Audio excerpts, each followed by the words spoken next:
Баршаңызға қайырлы күн достар. Бүгін сіздермен таңғы асқа осындай өте пайдалы әрі дәмді бәліштің рецептімен бөлісемін.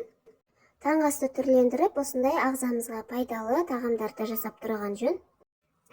Ол үшін ең алдымен ыдысымызға жұмыртқаны жарып саламыз.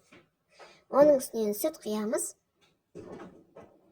1 шай қасық тұз салып, барлығын жақсылап араластырып аламыз.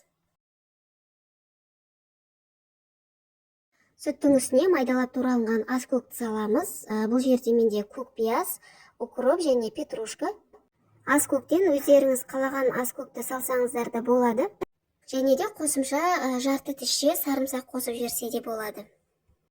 Ас көкті салғаннан кейін қызанақты да осылай майдалап турап саламыз. Теркадан өткізілген сыр қосамыз.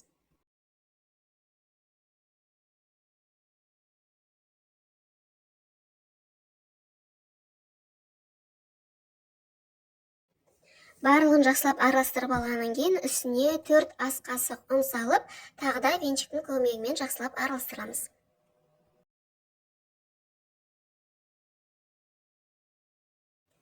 Осындай сұйықтау масса болады. Табамызды отқа қыздырып, түбіне май жағып жібереміз. Табамызға бәлішімізден жұқалау етіп қойып, әр бетін баяу отта 4-5 минуттан пісіріп аламыз.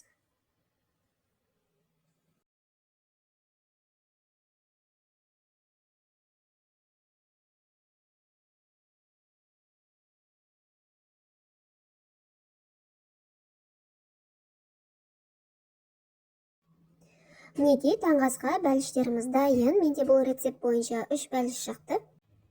Видеом сіздерге пайдалы болса, лайк басып, каналыма тіркелуді ұмытпаңыздар. Назарларыңызға рахмет. Келесі кездескенше.